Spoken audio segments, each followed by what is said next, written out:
7 minutes to go for markets to shut. Sanjeev Bhasin was with us. He's still with us, and also Ruchit Jain from Angel Broking is now joining us. Ruchit, what are your top picks at this point of time? Good afternoon, Pankaj. Pankaj, overall in the next 1 month, we believe that Bank Nifty and the PSU banks, these two sectors would continue to outperform the broader markets. So I think if anyone is trading from short-term perspective, at least for 2 to 3 weeks or for a month, then I think one should definitely focus on the banking stocks. Amongst the private sector banks, we do like Yes Bank as well as Federal Bank at current levels. I think on the higher side, these stocks could give about 4 to 5 or more than that returns in next 1 month. And amongst the PSU banks specifically in last 3-4 trading sessions have attracted a lot of good volumes. Specifically if you see SBI, there is a breakout after a consolidation phase. Even Bank of Baroda and PNB, these two names have attracted very good volumes in last 3-4 trading sessions. So I believe that the banking stocks would continue to outperform in the next series in the market. So one should definitely focus on this sector and the stocks which I have just mentioned. Right. Sanjeev, in terms of PSU banks, what will be your call?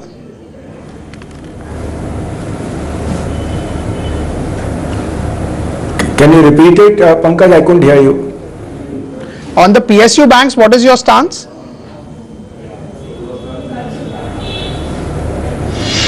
Yeah, so State Bank, Bank of Baroda, Union Bank, these have been our 3 top picks, and we think they are still headed another 20% up above this. So State Bank at 260 was our call for 320. We continue to stand by it. You've seen the advanced tax numbers. I think treasury profit will be inordinate. Also, they will be the best conduits for playing the credit expansion in the second half. And now their foray is more from corporate to retail loans, and that should be a sweet spot for them in the next 6 months. But do you think that PSU banks have a lot of value if NPA problems are resolved?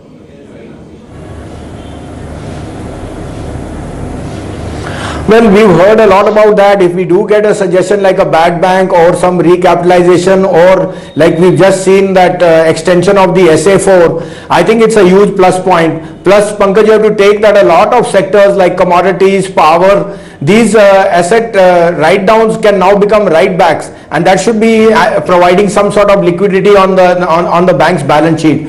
So overall, I'm relatively positive on these 3 names. We will review it as and when we get more color. You can add an Indian bank, which at these 260 levels also gives us a lot of comfort. This has been a standout mid-cap bank. We still think Indian bank has room to go to 300 in the next 6 months. Right, but Sanjeev, do you think that corporate loans, the way they were giving, is being seen, is largely going to transform? It's going to be more transparent going ahead, and something like it's done for retail, you will also get for corporate banks where incremental loan may not be available if things go bad. That do you think is a trigger which can take these stocks much higher?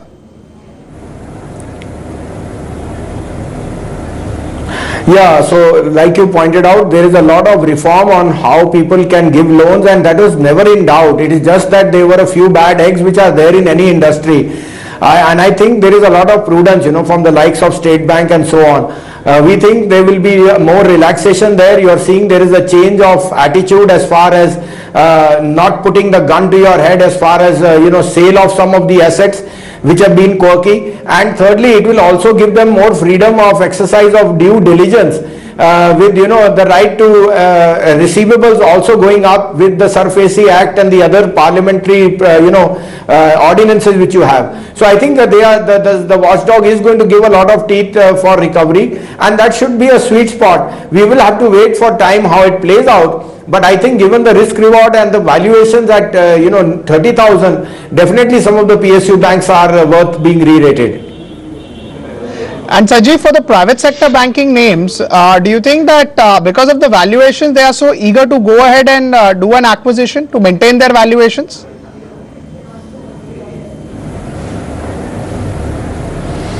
Yeah, so that's telling you that the banking sector after this demonetization has turned into a very sweet space. The only caveat that bond yields may have peaked and now treasury profit may not be the real added icing on the cake. So they will have to look for inorganic ways to raise, take some debt, leverage, or use the balance sheet capital, because going ahead, their reach and pan India base has to be larger to combat the competition from the PSU banks.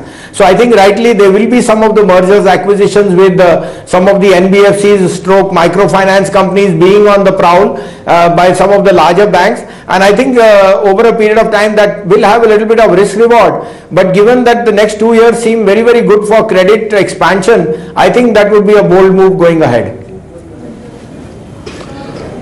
Right, Sanjeev, thank you so much for taking out time for us. Ruchit is still with us. Ruchit, I'm just going to the market closing and then coming to you post that. 9,156 as far as Nifty is concerned, 12 points higher. Not much in terms of Nifty impact for expiry, but a lot of stocks have moved here and there. That's Hindalco for you, down 1.1%. Bank of Baroda is flat with a negative bias. ICICI Bank is at 281, 15 million shares traded. BHEL is down about 2%. Adani Ports was the top gainer, 6% higher, 340 extended on to gains, 9.6 million shares traded. ITC is down about 1%, Axis Bank is down 1%, 497, and Tata Motors is flat with a negative bias. Tata Power is on the higher side, HDFC Bank is up 1.8, Power Grid is down 1%, and Coal India is down 1.5%, 289. Reliance Industries is up 1%, 1270 for Reliance Industries.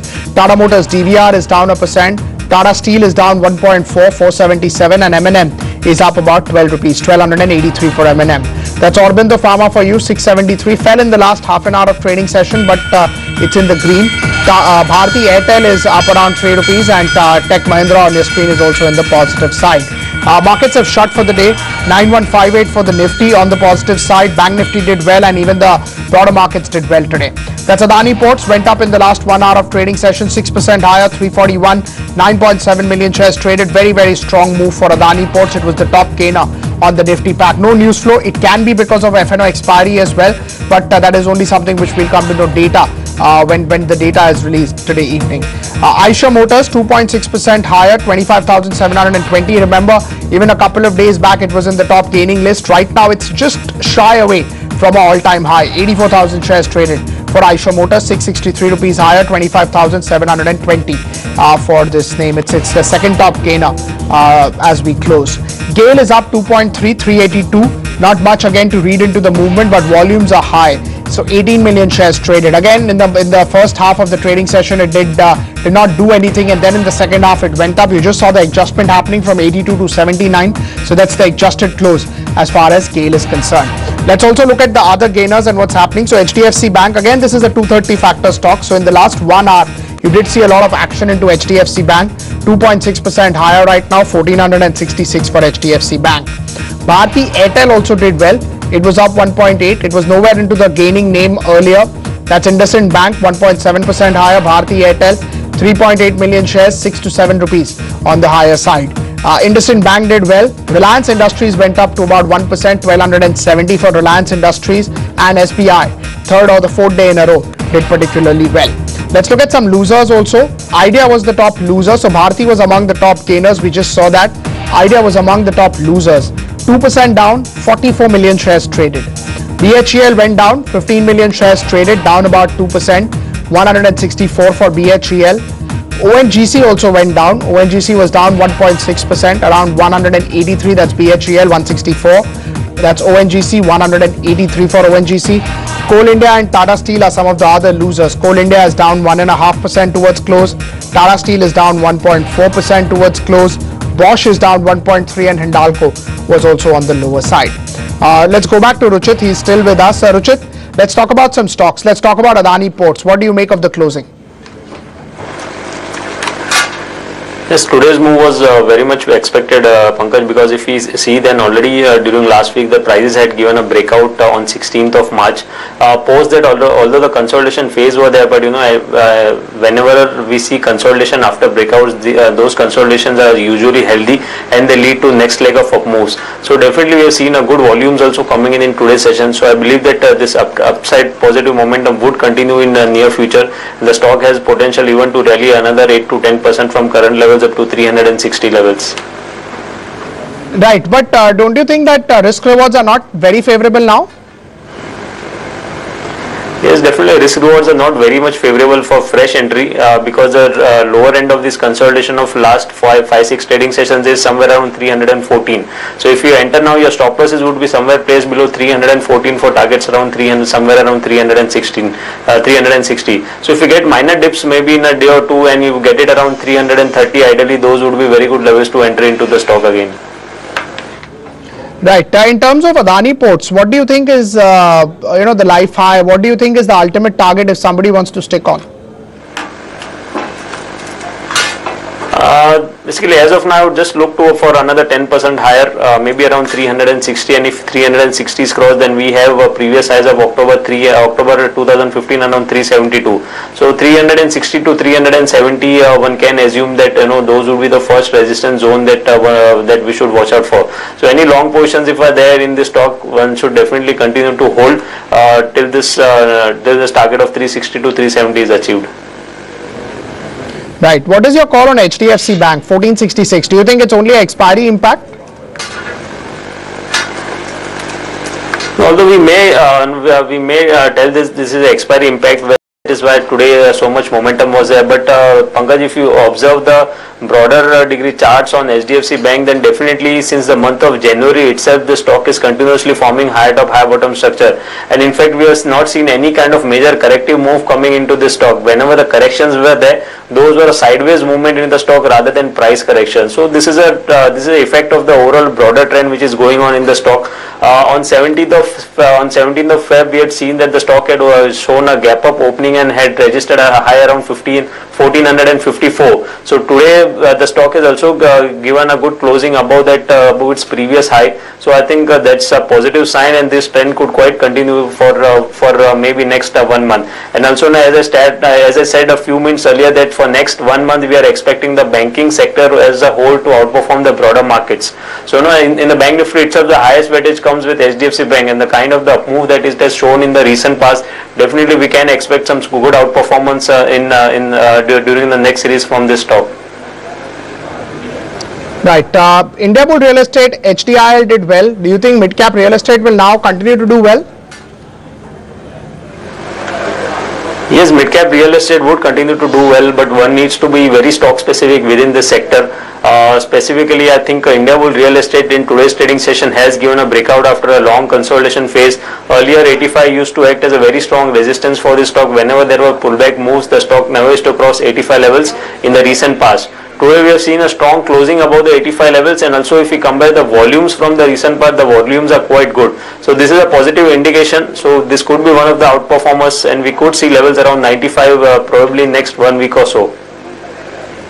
Right, but overall real estate pack, you would be bullish? Yes, overall the Nifty Realty Index also seems positive, so that's why the Realty pack is also bullish. If you go to some of the specific mid-cap names also, then we've seen a good momentum coming in the Kolte Patil and several other stocks during last week. Although these mid-caps don't have much weightage into the Nifty Realty Index, but it shows that the overall sentiment in this sector is as a whole is bullish. The stocks are attracting quite a good volumes in this up move. So I think this up move would tend to continue. But as I said, one needs to be very stock specific now. Look for stocks which have been outperforming within this sector and where good volumes are there. Those stocks would tend to continue to outperform in this sector. So Indiabulls Real Estate is one of the stock where even there is a breakout of a consolidation phase, and usually such breakouts after a long consolidation leads to a good trended move when the breakout comes. So we can expect good momentum in the entire sector as a whole too. Right. In terms of Prestige Estate, it's a non-F&O counter. Do you think that that is something which is also looking good? Pankaj, in this 225 is the resistance for this stock. So I believe that one should keep some patience, and in case if one wants to buy, then definitely one should wait for this stock to give a breakout. Since August 2015, almost 3 or 4 times the stock has resisted around 200 that levels. So definitely if it is able to close over 225, then I think the target would somewhere open for 260, 265 kind of levels. So wait for a breakout about 225. Once closing comes about 225, then I think it would be a good stock to enter into. Right. In terms of pharma names, do you expect some outperformance over there? It's been almost 2 to 3 years that this sector has not performed. Well, there are no signs of any.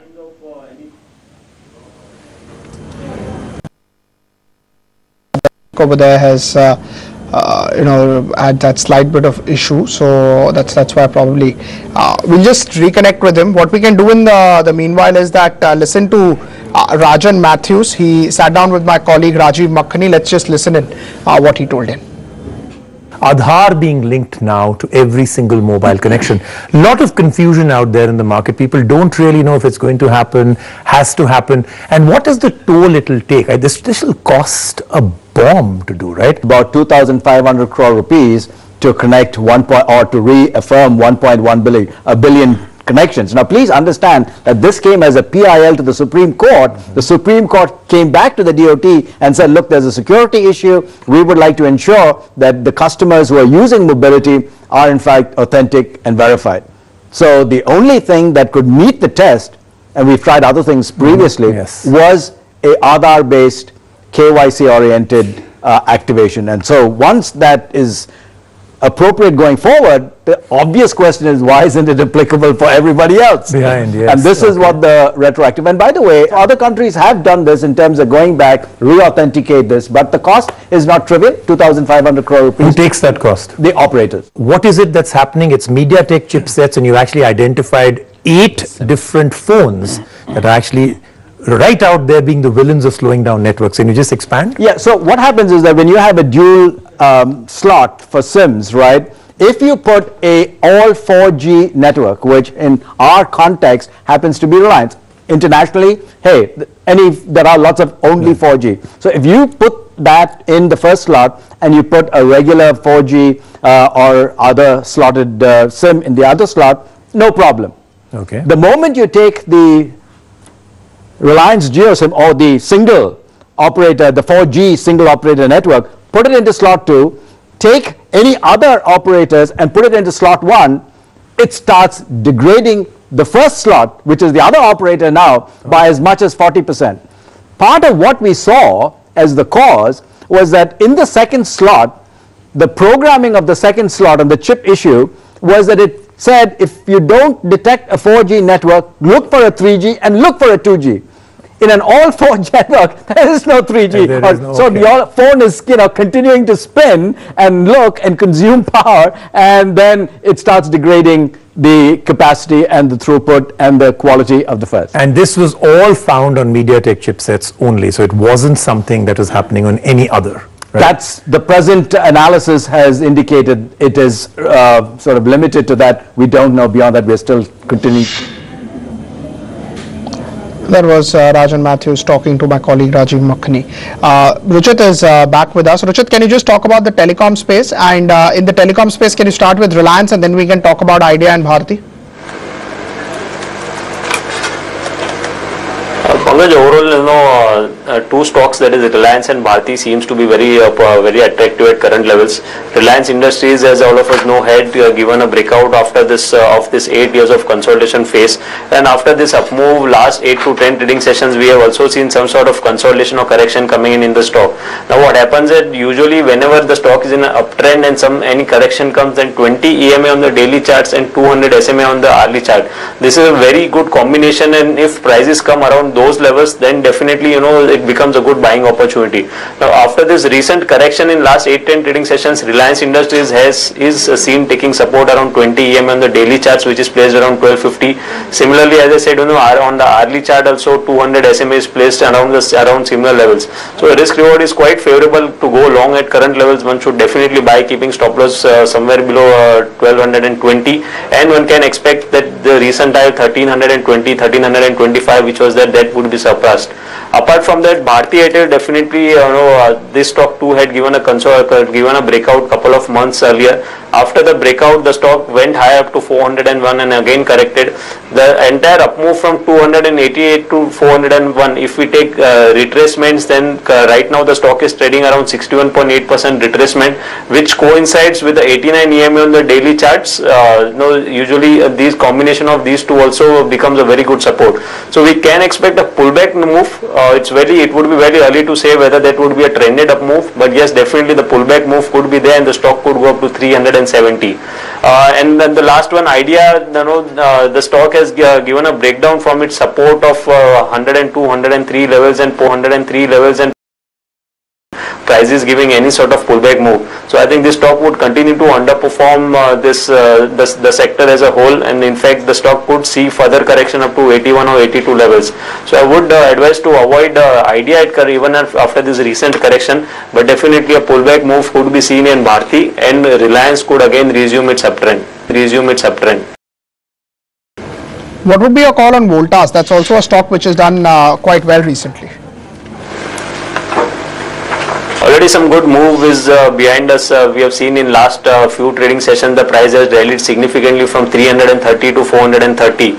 Although a good breakout has been seen above 400, 405 range, but the risk reward ratio won't be much favorable in this stock around current levels. Would wait for some sort of dips in case if the stock comes again in the range of somewhere around 390, 395. Then I think the risk reward would again become favorable. So the view is bullish, but not a good setup to do a fresh entry in the stock. So the only advice would be to look to buy on dips in this name. Thank you so much, Ruchit, for taking out time for us.